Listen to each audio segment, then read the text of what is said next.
Well, if you guys are big fans of Stardom, you guys are on the right channel. So today we're going to be reviewing their much recent shows they did recently at the start of this month. The first one, of course, is in Imabari, of course, that happened on 4th of July. And then the following day, they made their way to Osaka, and then we finally head back to Korakuen Hall, which features, of course, the Goddesses of Stardom Tag Team Championships defended. O2 Line defend them against, of course, Hamai Mate, of course, Hanako and Maika. So as you know, this is going to be a very interesting match. And then we have the full force of the Cosmic Angels, of course. Natsupoi, as you know, will be challenging for the IWGP Women's Championship against Shuri on the 18th of this month. And then, of course, we cannot forget Xena's final match, of course, in Stardom. She'll be facing her own former teammate who've been both in Club Venus and EXV. We're talking about Xena. So it's going to be a bit of a fun match to enjoy. And then, of course, as always, we wrap up our episode, as usual, with some news updates, giving you guys updates on what's been happening in the world of wrestling, such as what events the promotions are thrown out, who's booked, what matches are set, including developments that are happening in the world of wrestling as we speak. So, let's get ready with another episode of the Deleted Wrestle Zone.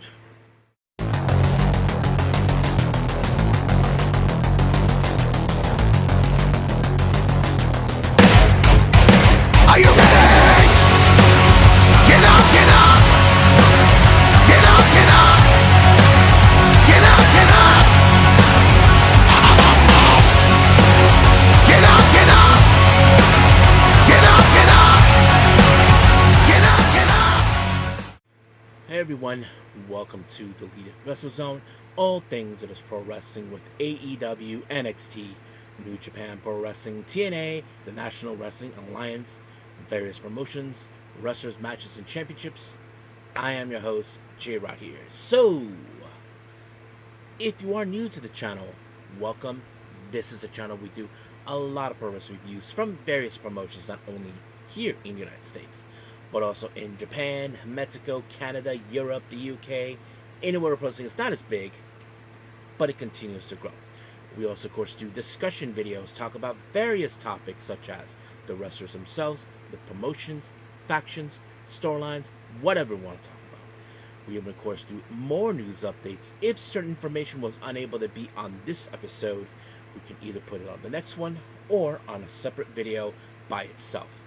We also, of course, do some real-time news updates to keep you guys on alert if something has happened in the world of wrestling that needs to be addressed ASAP. We usually do the Sayaka Watch and various other cool wrestling content as well. So if you like what you see, please subscribe to us. Click on that subscribe button. You'll be getting a lot of daily reviews and other cool wrestling content as well. But if you like this episode, please give us a like on the like button or a nice comment in the description down below. Now, enough with the jibber jabbers. School is in session, so let's begin. Of course, as I mentioned today, it's all about Stardom. Let's start with the show in Imabari.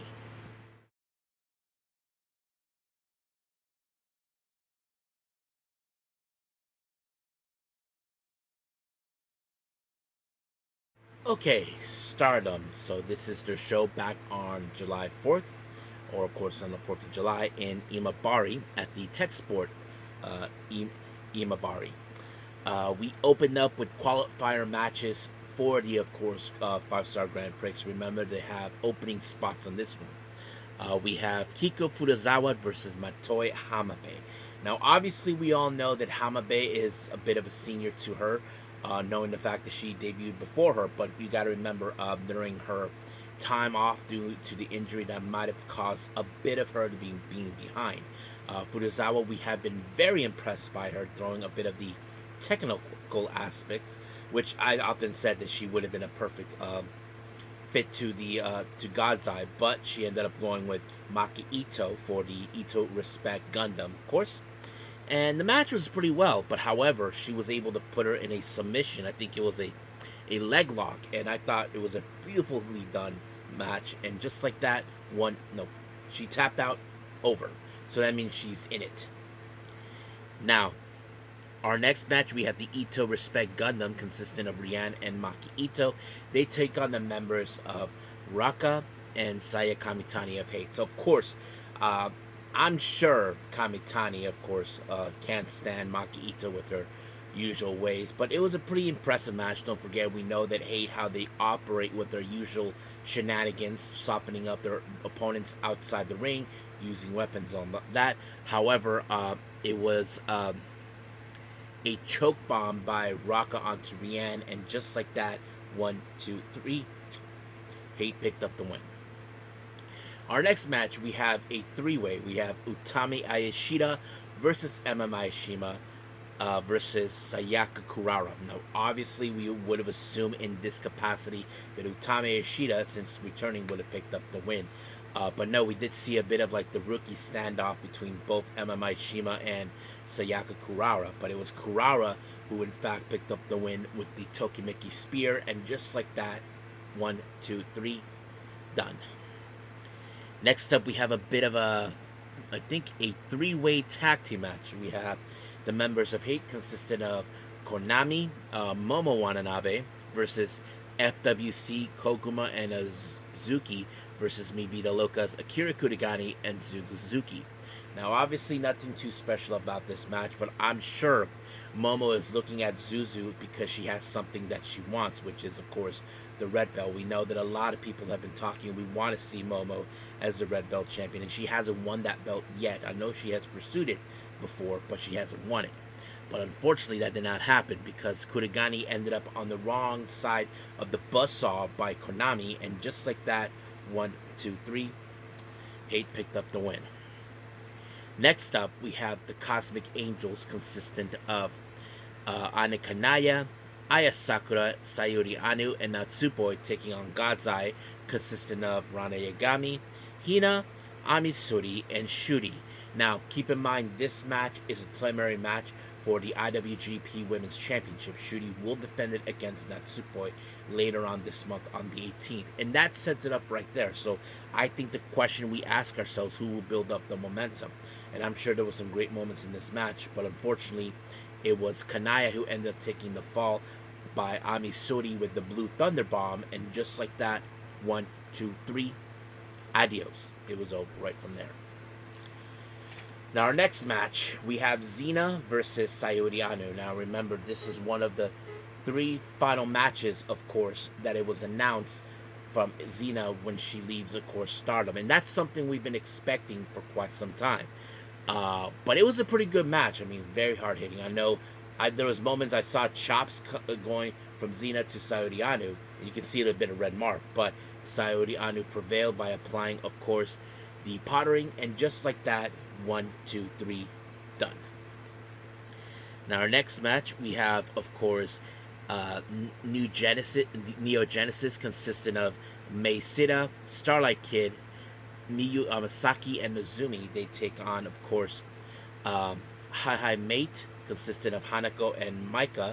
They teamed up with the ladies from Star, Saida, and Hana. Now, obviously, many of you know this is another preliminary match because O2 line consistent of Miyu Amasaki and Nozumi of Neo Genesis will be defending the Goddesses of Stardom tag team belts at Korakuen Hall, and that was the whole point. So I think the idea who is going to build up the momentum as we head to start to Korakuen Hall for that title match, and I think that plays out pretty well. I mean, they both are strong, capable wrestlers. I mean, you look at Maika and Hanako; they are a strong team. Hanako is a big, much of a taller individual that could put you out, and she's like the size of Maika in some ways.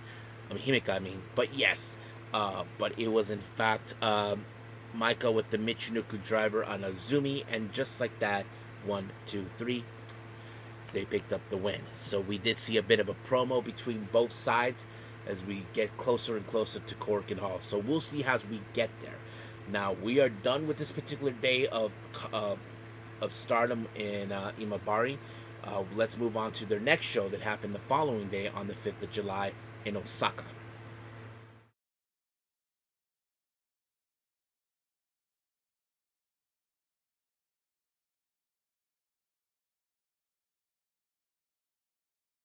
Okay, we continue with more with Stardom. Now, this is their show in Osaka that happened on July 5th at the ATC Hall, of course.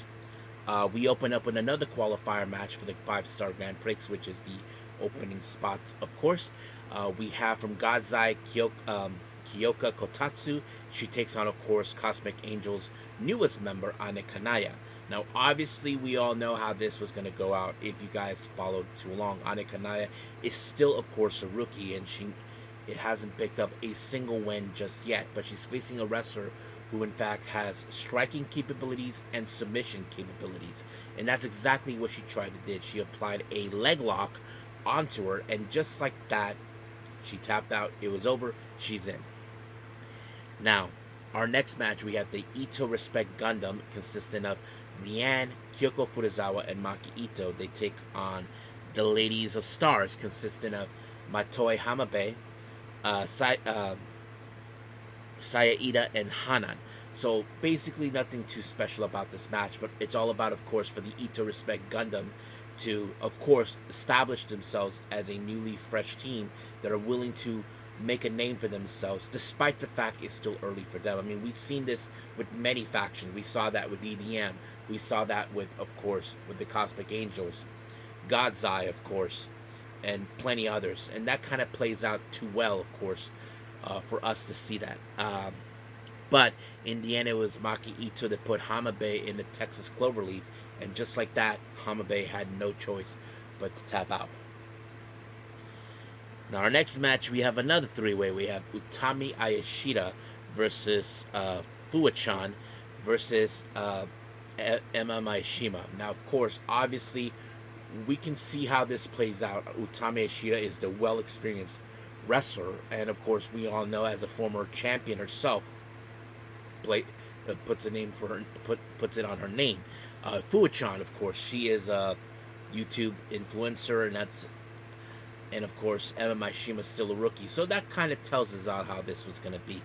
But in the end, it was Maishima that ended up on the wrong side of the lariat by Hayashida, and just like that, 1, 2, 3, done right there. Next up, we have the Cosmic Angels, consistent of Aya Sakura, Yuna Mizumori, and Natsupoi. They take on God's Eye, consistent of Rani Agami, Hina, and Ami Suri. Now, Shuri was not involved in this match. She's involved with her match against Xena, which we will do next, of course. Match was okay. Now, of course, this is for Natsupoi to try to build up a little bit of a momentum, knowing too well that she has to prepare herself because she's in for a fight of her life. But thank God that she has her teammates, of course, Yuna Mizumori and Aya Sakura, to help her out to ensure she gets where she needs to be. But in the end, it was Sakura who was able to pin Hina, and just like that, 1, 2, 3, it was over. Now, because Hina is 1/3 of the Artists Champions, of course, I wouldn't be surprised if Sakura will initially do another title match for this again. This is something I think we definitely need to see down the line. Next match, we have Xena and Shuri. So I thought this match was pretty good. We're going to see some striking capabilities. I mean, we know that Xena can throw in some heavy shots, of course, right in the chest. So does Shuri. I mean, she is a striker and a submission specialist, and that plays out too. But however, Shuri was able to defeat her by putting her in a slam position, and just like that, 1, 2, 3, done. Next up, we have Hanako and Maika. They team up with Kokumo and Ozuki, FWC. They take on Neo Genesis, consistent of Mei Sita, Starlight Kid, Miyu Emisaki, and Azumi. Now, this is, of course, a player match. Don't forget, Maika and Hanako are challenging for the Goddesses of Stardom Championships, which is the tag belts, against Azumi and Miyu Emisaki, together known as O2 And that plays out too well. So, as you know, the previous event, Maika and Hanako picked up the victory, but the real question is, can they win another match and build up more momentum as we head to Korakuen Hall? And I think that's the very key question. But unfortunately, Maika ended up on the wrong side of the Azumi Sushi by Azumi, and just like that, 1, 2, 3, it was over. So you can see it's tie and tie between both sides. So we'll see how things go from there. Now, our next match, this is a very interesting one. We have Raka Konami, Momo Watanabe, and Sai Kamitani taking on the Cosmic Angels. consistent of Sayaka Kurara and Sayuri Anu, and they team up with the ladies of Mi Vida Loca, consistent of Kira Kurigani and Suzuki. Now, obviously, we can see there's been some issues between both Momo Watanabe and Kamitani since Momo returned, calling Kamitani weak. But however, Kamitani, I'm sure she has to deal with Momo with her negativity towards her, and not to mention, look at the person that has the one thing that matters to her, and that is the red belt. And that kind of puts her in that strain, like, why you have my belt, that sort of thing. And I think it's way too funny to know that she can't stand the fact that somebody has her belt away.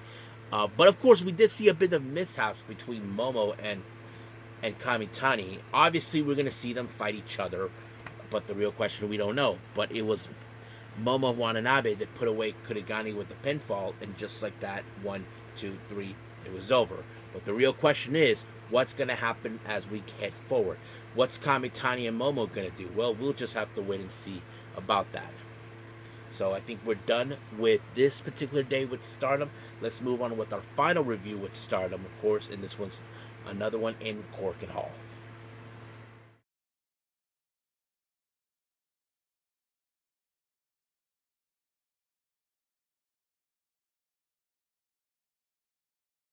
Okay, final review from Stardom. As you know, we returned back with another Korakuen Hall event, and we opened up, of course, with Tado Okada, the president of Stardom, doing his little promo, talking about, of course, the matches involving the qualifiers of the 5-star Grand Prix and all this and that.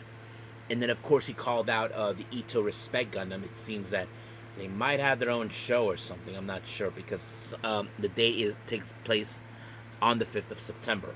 Don't know exactly what it is. If it is their own show, I'm good with that. So I'm going to be okay.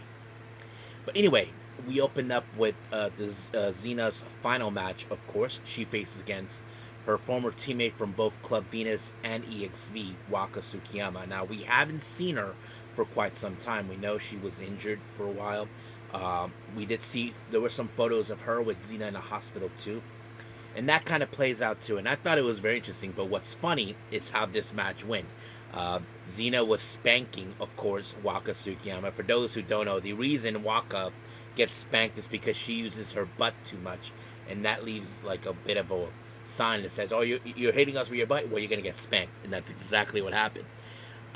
Then we did see, of course, that traditional thing we see in of course in Stardom. If you guys ever seen, everybody in the roster just runs to the corner where Xena was in. But there were some moments where they get hit, others hugs, they just handshakes, that sort of thing. So I thought it was really fun. And then, of course, we did see a bit of a reverse where everybody wanted to get a chop from Xena. We saw most. I don't think Hate was involved in this, but yes.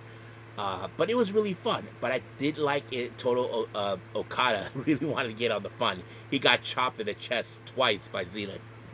But it was all fun. I mean, I enjoyed it. I mean, she was having a bit of fun, like, with everybody knowing. And then, of course, it was Waka who picked up the win with the Sushi Oshi on her. And just like that, 1, 2, 3, it was over. And then we did see, of course, the former ladies of EXV, because not only just Waka and Xena, but also Maika, Hanako, and Rianne. Even though Rianne is a member of the Eat to Respect Gundam, but she has to appreciate that she was teamed up with someone like Xena, and she has to be there apart as her farewell thing. And of course, she did get a bouquet of flowers, set up some speeches, talking about how much she loved Japan and hopes she comes back one day, that sort of thing. And of course, she will be missed.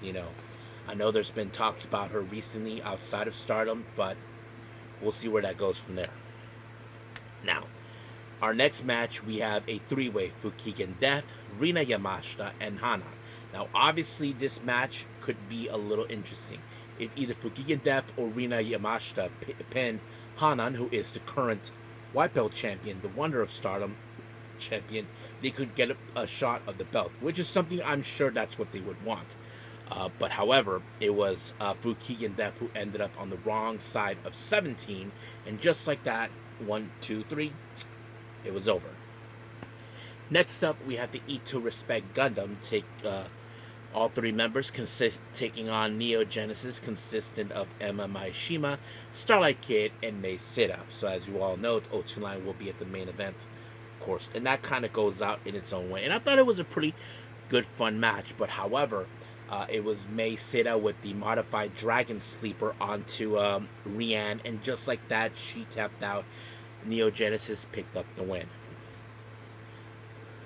Now, our next match, we have a bit of a four-way tag team match. We have Hate, consistent of Konami and Momo Watanabe. Obviously, for those who may or may not remember, those two always get along, and not to mention, they were former members of Queen's Quest, just like Kamitani, of course.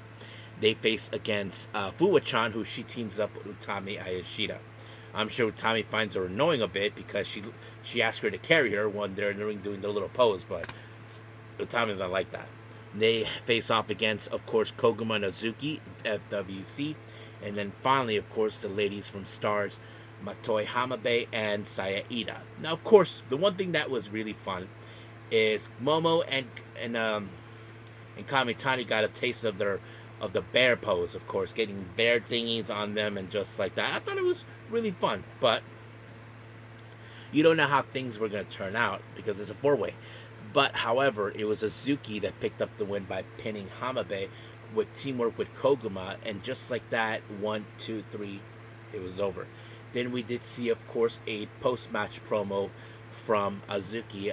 Many of you who may know, throughout this month all the way to next month, her and Fuwa-chan will be taking an excursion here in the States. We know they've been booked for many independent shows, and they'll be appearing, of course, in AEW. Of course, that's the general consensus we've been expecting. But yes, it was great. So we'll see. Now, anyway, our next match, it was a real fun one. We had the Cosmic Angels in full force. Ana Kanaya, Yuna Mizumori, Sayori Anu, Seiya Kuara, and Aya Sakura, and Natsupoi. And of course, what I did not anticipate is that all of them were doing the Kozen dance. It's been a long time since we haven't seen the Kozen dance since, of course, since they were expanding newer members. Ever since this is before Tam Nakano even left the promotion, was forced to retire. And I thought it was great to see that. I think that's what made the Cosmic Angels special, what makes me become a fan, and of course make me do the discussion videos about them. And it's great to see that. But however, they have to face against God's Eye, consistent of Kotatsu, Rani Agami, Lady C, Hina, Amisuri, and Shuri. Now keep in mind, this is a preliminary match between both Natsupoi and Shuri for the IWGP Women's Championship that will take place on the 18th of July. Obviously, that's the idea, building up the momentum, but it's chaotic because it's a 6-on-6 type of match, and you don't know how this was going to go from there.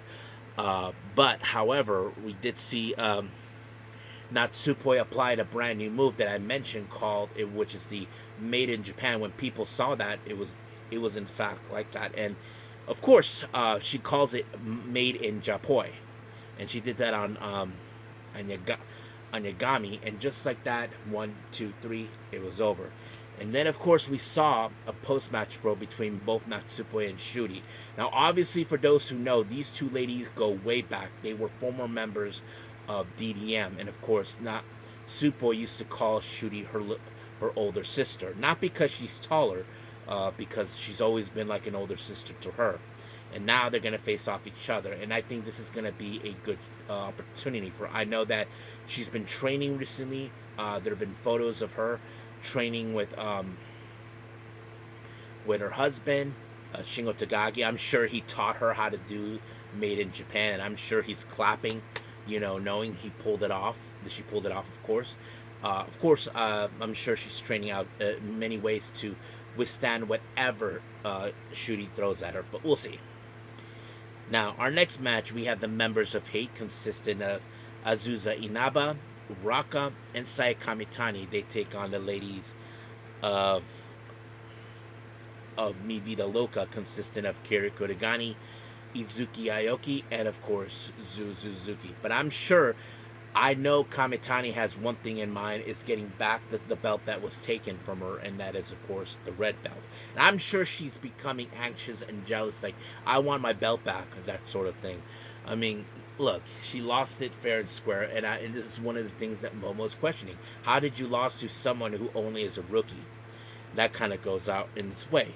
But however, it was Kamitani that picked up the win with the Star Crusher on Kurigani, and just like that, 1, 2, 3, it was over. And then of course, even though they lost, Zuzu has the belt right in front of her, like this, holding it. I'm still the champion, bitch.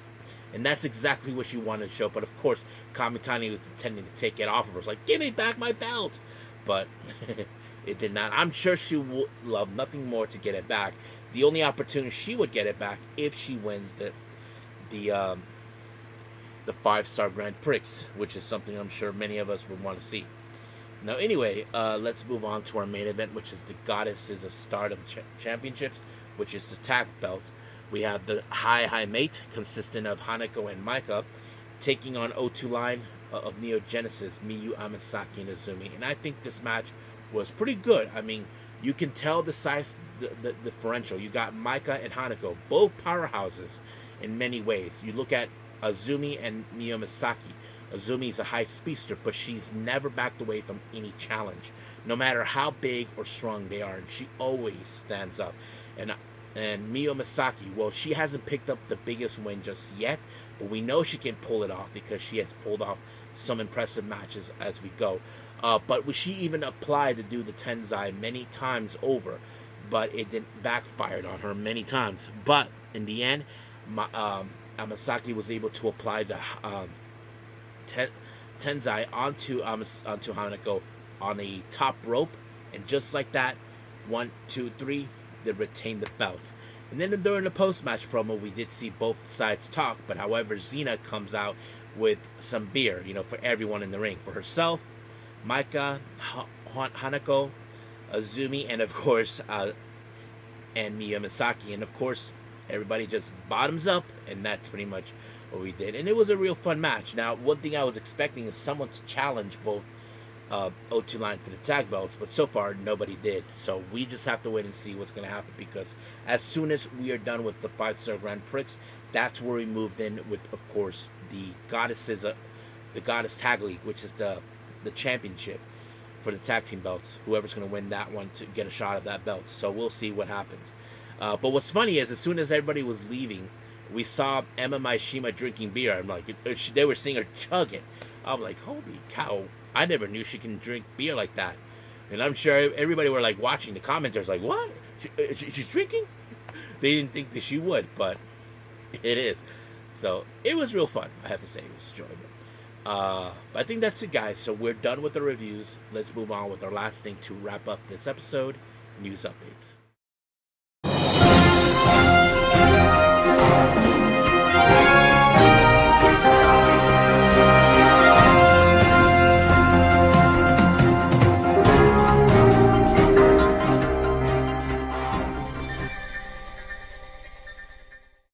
Alright, welcome to our news updates. Now, we do have one match for an upcoming event that was announced, and this one is from Produce.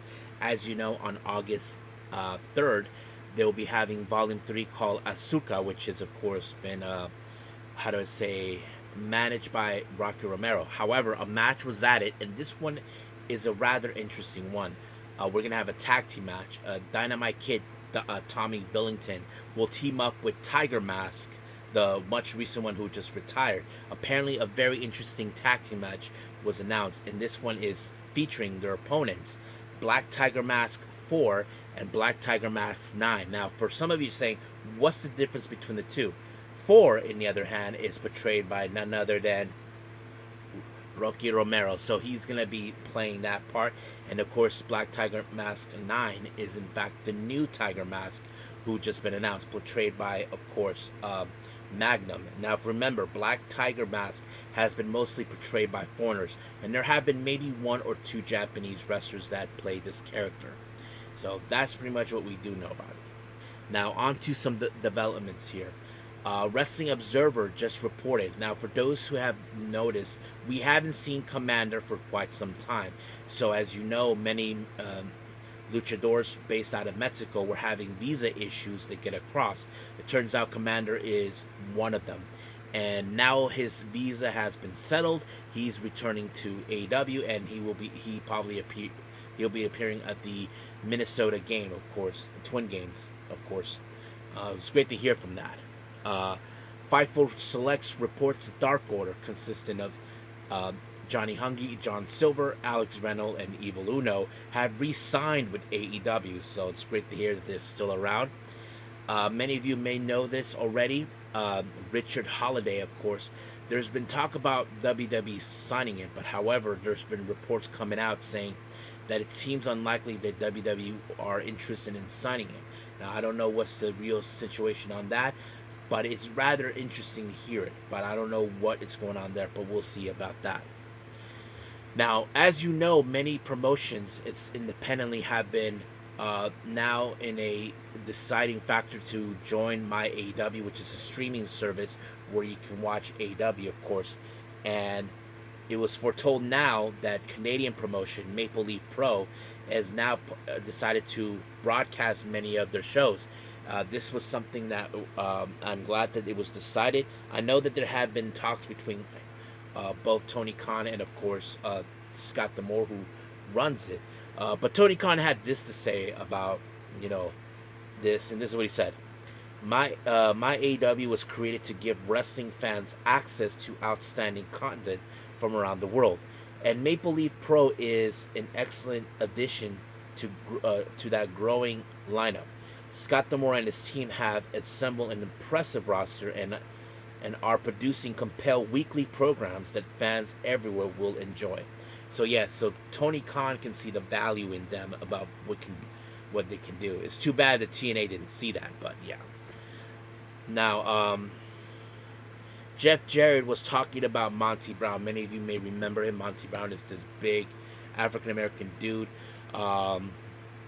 He talked about him about why he never became the TNA World Champion, and this is what he said. He says, "I did not feel that it was in his best interest to win the title because my booking philosophy for a babyface championship to succeed is that you need multiple heel challengers to go through in order to establish a meaningful babyface reign." So yeah, so that it was the main reason. So of course Jeff Jarrett had his own reasons. I'm sure it's very understandable. Now, in relations about what's going on with Richard Holliday, Dave Meltzer put this out recently. This is what he said. Regarding the rumors of people coming into WWE, nothing has been confirmed on Richard Holliday. It was told to consider that it's just rumors. It was confirmed that Australian tag team, the Dropouts, are coming in. They are friends of Grayson Waller and had a tryout earlier this year. The belief is that they'll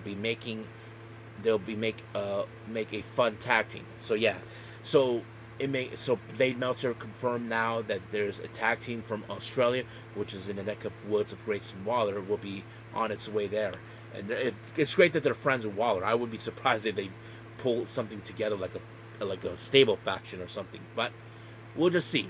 I think that's pretty much it what we have for everything. So let's call it a day. Well, I hope everybody enjoys this episode. Coming up, we probably have AEW Collision to see how things are going. And of course, we do have New Japan with their Chicago event for the G1 Climax. I don't know if I'll be able to see that. I do know we have AAA, MLW, that sort of thing. But however, I will make AEW Collision as the priority. I don't want to miss out on that. But if I do miss out on New Japan, AAA, and MLW, I might do that in the next episode. I might do a one review episode only. So we'll see how things go from there. But for now, this is the plan. So until then, I will see you guys in the next DWZ time. Same DWZ channel. I must bid all of you adieu. So, goodbye. And have a nice day.